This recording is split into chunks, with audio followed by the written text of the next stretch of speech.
Let's start with the exercise 3.3 of NCERT. NCERT की exercise number 3.3 से शुरू करते हैं। तो ये है हमारे पास पहला क्वेश्चन क्या है, solve the following pair of linear equation by substitution method. हमें एक लीनियर पेयर दिया हुआ है and we have to solve this using substitution method. So इसका पहले क्वेश्चन का फोर्थ पार्ट लेते हैं, क्योंकि पहले तीन पार्ट काफ़ी क्वाइट सिंपल है, तो यहीं से स्टार्ट करते हैं। तो ये पहली इक्वेशन है हमारे पास 0.2x plus 0.3y is equal to 1.3। यहाँ आप एक चीज़ नोटिस करोगे, जितने भी हमारे पास कॉन्स्टेंट्स हैं या जो इनके कोफिशिएंट है, ये क्या है आपके डेसिमल्स में। तो कैलकुलेशन को इजी करने के लिए सबसे पहले इनको होल नंबर्स में कन्वर्ट कर लेंगे। होल नंबर्स में कैसे कन्वर्ट कर सकते हैं, आपको देखते ही पता चल रहा है। अगर मैं इस पूरी इक्वेशन को, if I multiply the complete equation by 10, then I will get all the constant as a whole number. Similarly इस पूरी इक्वेशन को भी अगर मैं 10 से मल्टीप्लाई करता हूं तो भी मेरे पास होल नंबर आ जाएगा। सो let's do it. So multiplying first equation by 10, I will get this implies from equation 1 2x plus 3y is equal to 13, and from the second equation I will get 4x plus 5y is equal to 23। ये आ गई हमारे पास main equation जो हमें solve करनी है। तो इसको दे देता हूँ equation number 3 and this is equation number 4। अब हमें मेथड कौन सा यूज करना है, सब्स्टिट्यूशन मेथड। सब्स्टिट्यूशन मेथड में क्या करते हैं, एक वेरिएबल को सब्स्टिट्यूट कर देते हैं दूसरे से। सो फ्रॉम इक्वेशन 4 मैं यहाँ से y को सब्स्टिट्यूट कर देता हूँ इक्वेशन 3 में। So let's do it. From equation 4 5y is equal to 23 minus 4x, this implies y is equal to 23 minus 4x upon 5। इसको इक्वेशन नंबर दे दिया 5 इसका नंबर दे दिया। Putting the value of y in equation number 3।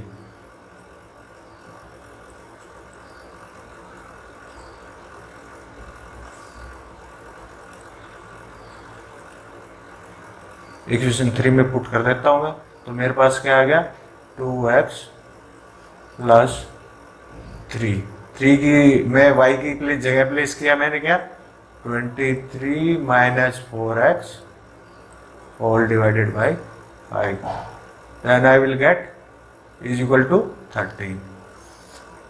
This implies 2x, इस bracket को खोल लेते हैं,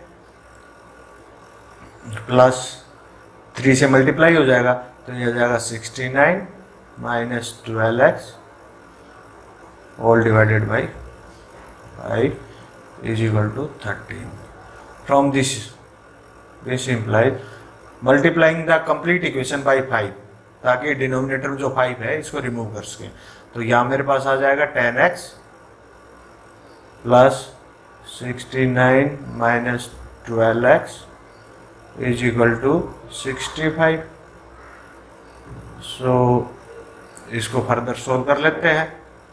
this implies यहाँ पे क्या था 10x था और माइनस के 12x थे, तो हमारे पास कितने बचे माइनस के 2x, और इधर था 69 प्लस 69, और जब इसको RHS में लेके जाएंगे तो हमें ये क्या हो जाएगा माइनस के 69, तो 65 माइनस 69 यही रहेगा इज इक्वल टू -4।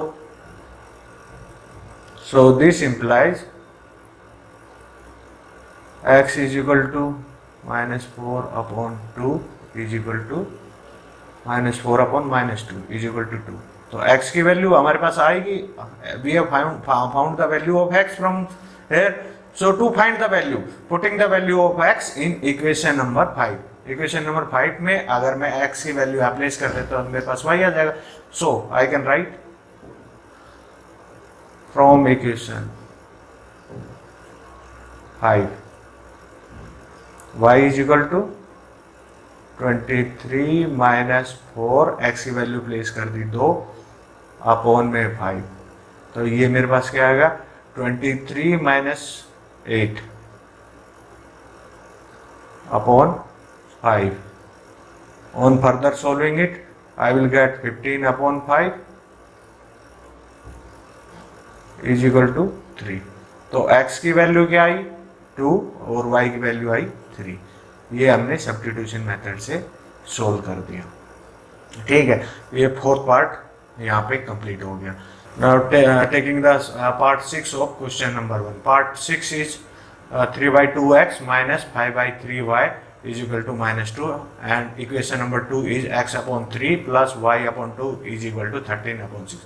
तो इस केस में इसमें डिफरेंस क्या है, यहाँ पे आपको डेसिमल्स में दिए हुए थे, यहाँ पे आपको एज ए रेशनल नंबर दिए हुए. तो इनको सबसे पहले we have to make all these coefficient as whole number.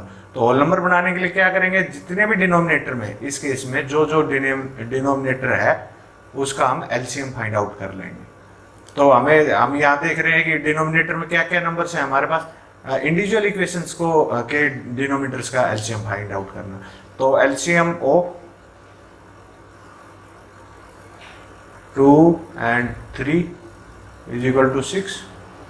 तो पहली इक्वेशन को मैं मल्टीप्लाई कर दूंगा 6 से. तो मल्टीप्लाई इक्वेशन 1 बाई 6.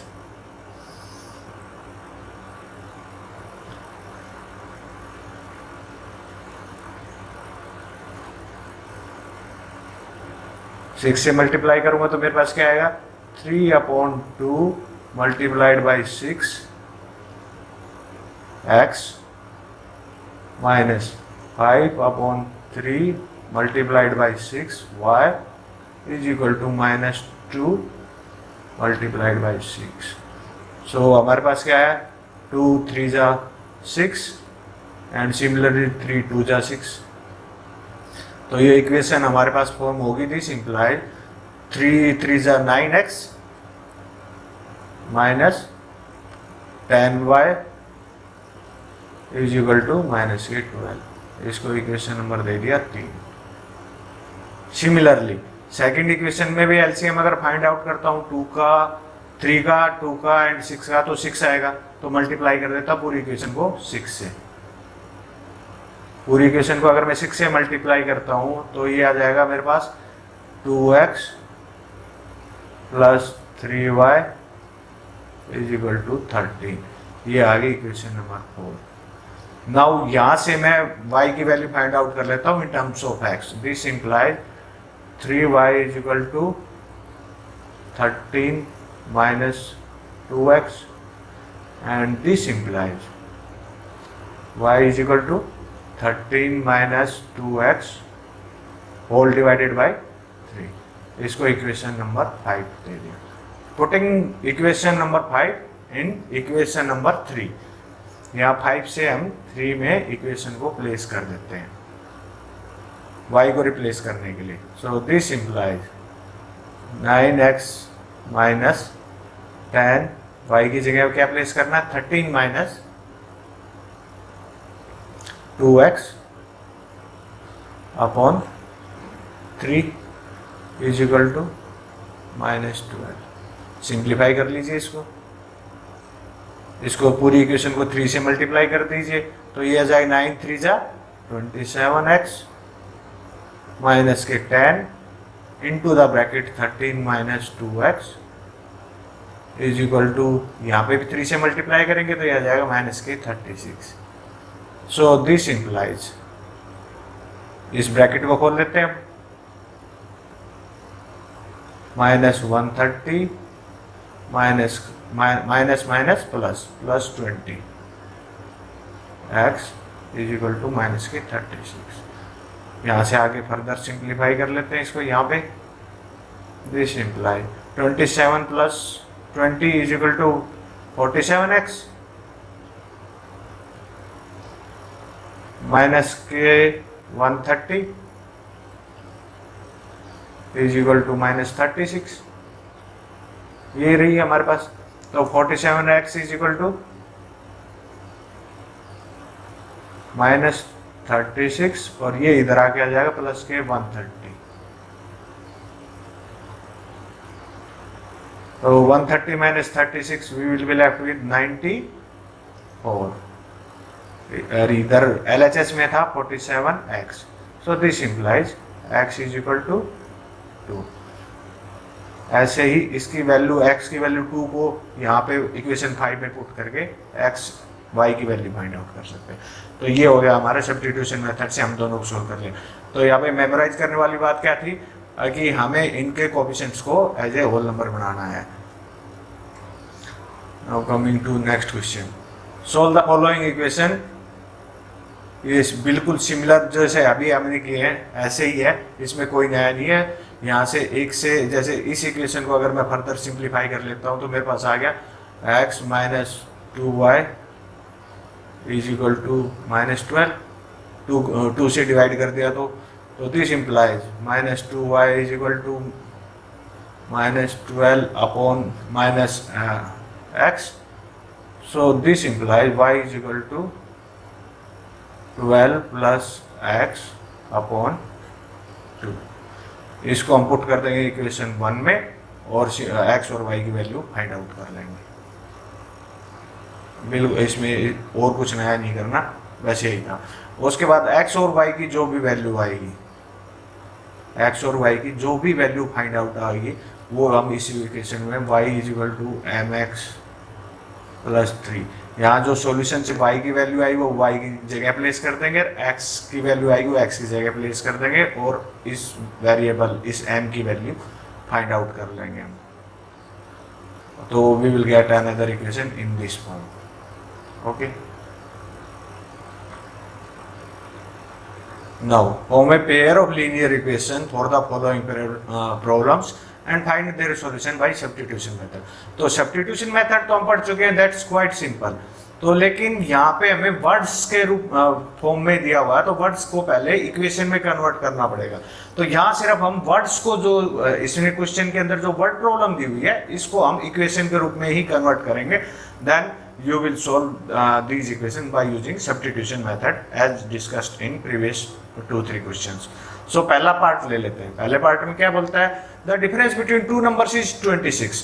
तो यदि मैं दो नंबर मान लेता हूँ, one is x and another one is y, तो पहली कंडीशन में क्या बोलता है, difference between two numbers is 26 and one number is 3 times the other।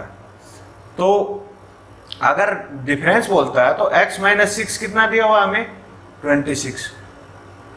अभी आप ये भी बोल सकते हो सर y माइनस एक्स भी हो सकता था, हो सकता है, लेकिन हमें ये एज्यूम करके चल रहे हैं कि x बड़ा है। उस केस में अगर आप y को एज्यूम करोगे तो बड़ा एज्यूम करते हो, तो उस केस में जो सेकंड कंडीशन दी है, one number is 3 times other, या मैंने x माइनस वाई 26 किया तो x बड़ा है, तो x ही y का 3 टाइम्स रहेगा। तो x is equal to 3y, जो मैं सेकंड इक्वेशन फॉर्म करूंगा वो इस फॉर्म में फॉर्म करूंगा। और यदि y माइनस एक्स किया होता मैंने यहाँ पे, तो देन अपोजिट इसका करता y is equal to 3x। Okay, so we have these two equation, quite simple equation. यहाँ तो सब्स्टिट्यूट करना भी काफी इजी है, x की जगह simply you can put 3y है, 3y माइनस वाई, यहाँ से आपको कुछ x की वैल्यू फाइंड आउट करने की रिक्वायरमेंट है ही नहीं सब्स्टिट्यूट करने के लिए। यहाँ सिंपली x की जगह 3y पुट कर दिया, तो 3y minus y is equal to 26। तो this implies 2y is equal to 26 and hence y is equal to 13। y की वैल्यू आ गई, तो y की वैल्यू आ गई, तो this implies x is equal to 39। 3 times होगा तो 13 का 3 times 39। So now you can see difference is 26 and one number is 3 times the other number. अब सेकेंड नंबर, यहाँ पे इंपॉर्टेंट चीज क्या है कि you must know what is a supplementary angle. तो सेकेंड ऑप्शन ले लेते हैं, इसमें सिर्फ इक्वेशन फॉर्म करेंगे। The larger of to supplementary angles exceed the smaller angle by 18 degree, find them. अब आप सोचो यहाँ पे तो एक ही कंडीशन दी हुई है, तो हम इसको सोल्व कैसे करेंगे। तो सोल्व ऐसे करेंगे, पहली एक कंडीशन इसने सप्लीमेंट्री बोल के दे दी। सप्लीमेंट्री एंगल वो एंगल होते हैं जिनका जोड़, जब दोनों एंगल्स को ऐड करेंगे तो वी विल गेट 180 डिग्री। तो यदि एक एंगल x है और दूसरा y है, तो दोनों को जब ऐड करेंगे तो वी विल गेट 180। तो फर्स्ट कंडीशन तो ये आ गई पहली इक्वेशन। सेकंड इक्वेशन क्या आ जाएगी, द लार्जर एंगल एक्सीड्स, यदि x को मैं लार्जर एंगल मानता हूं तो ये कितना बड़ा है y से, 18 बड़ा है। ठीक है, अब सब्स्टिट्यूट क्या करना है, हमें एक वेरिएबल को सब्स्टिट्यूट करना होता है। यहाँ तो इक्वेशन में ऑलरेडी जो हमने इक्वेशन फॉर्म की थी उसमें ही x की डायरेक्टली वैल्यू y की फॉर्म में मिल रही है, तो x की जगह y को प्लेस कर देंगे और we will solve both the equation for x and y। अब तीसरी कंडीशन, तीसरा क्वेश्चन क्या है, तीसरा क्वेश्चन कोच ऑफ क्रिकेटिंग, ये सेम क्वेश्चन हमने किया हुआ है। तो यदि एक बैट की प्राइस x है और एक बॉल की प्राइस है y, तो अब क्या बोलता है, कोच ने खरीदे कितने, 7 बैट और 6 बॉल। तो एक बैट की x है तो 7 बैट की कितनी होगी, 7x, और 6 बॉल की कितनी हो जाएगी, 6y। और इन दोनों के लिए टोटल कितना अमाउंट पे किया, 3800। तो ये आ गया हमारे पास इक्वेशन 1। सेकंड क्या बोलता है, later she buy 3 bats and 5 balls, वो बाद में 3 बैट खरीदे, एक बैट की प्राइस है x है तो 3 बैट की कितनी होगी, 3x, और बॉल कितनी ली उसने, 5 बॉल, तो प्लस 5y, 5 बॉल की प्राइस 5y आ गया, और पे कितना गया, 1750। ये आ गई equation. Now we have two linear equation, that means we have pair of equation. और सब्स्टिट्यूशन मेथड से क्या करेंगे, किसी भी एक इक्वेशन से, जैसे इस इक्वेशन से मैं y की वैल्यू फाइंड आउट कर लूंगा और then I will place that in this equation, equation number 1, and solve it for x and y। यहाँ सिर्फ इक्वेशन फॉर्म करना, अगर आपने इक्वेशन ठीक से फॉर्म कर दी then there won't be any problem. अब ये क्वेश्चन देखिए, a taxi charges in a city consist of fixed charge together with the charge for the distance cover. तो टैक्सी का जो चार्ज है उसमें फिक्स चार्ज होता है और जितनी डिस्टेंस कवर की है, for a distance of 10 kilometre. यदि मैं फिक्स चार्ज मान लेता हूँ, if fix charge is, fix charge जो है उसको x मान लेता हूँ, एंड पर किलोमीटर चार्ज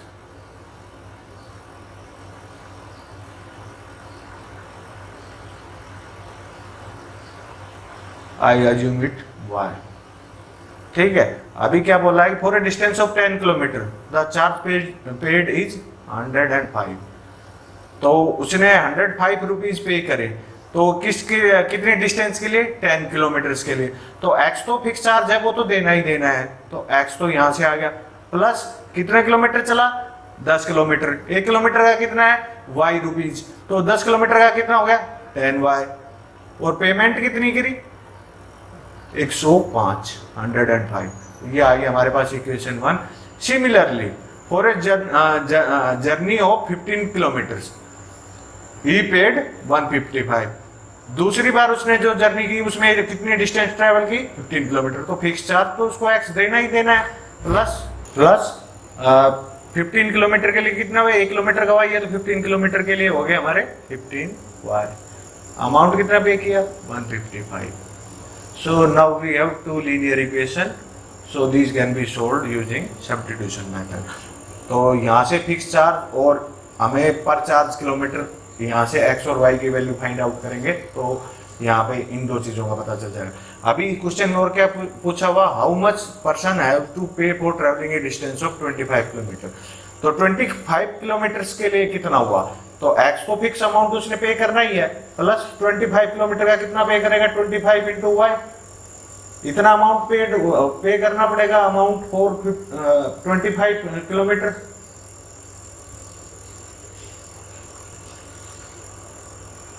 और ये करना कब है हमें, जब हमें x और y की वैल्यू हमने पहले फाइंड आउट कर ली थी, तो वहां पे x और y की वैल्यू जैसे ही यहाँ पे पुट करेंगे हमें 25 किलोमीटर का अमाउंट पता चल जाएगा। Now this question is quite good. A fraction becomes 9/11 if 2 is added to both numerator and denominator। पहली कंडीशन क्या है, फ्रैक्शन है कोई भी, वो 9/11 बन जाता है if 2 is added to both numerator and denominator। So let the fraction is, let the numerator is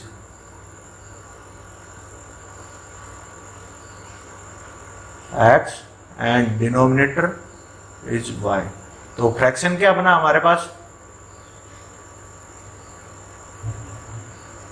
fraction will be equal to x upon y, numerator upon denominator.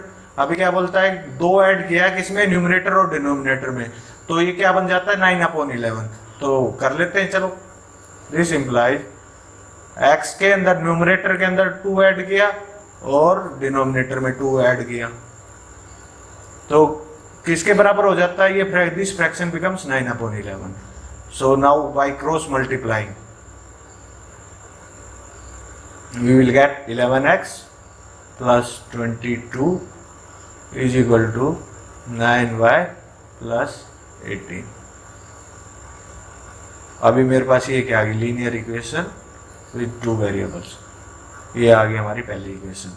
यहाँ से हम y की वैल्यू फाइंड आउट कर लेते हैं, क्योंकि हमें दूसरी इक्वेशन में इसको प्लेस करना पड़ेगा to solve by substitution method. तो पहले दूसरी इक्वेशन बना लेते हैं। दूसरी इक्वेशन क्या होगी, if 3 is added to both numerator and denominator it becomes 5/7। तो 2 की जगह यदि 3 ऐड किया x प्लस 3 और नीचे y प्लस 3, तो ये क्या बन जाता है 5/6। Again we will cross multiply, तो ये आ जाएगा 6x plus 18 is equal to 5y plus 15।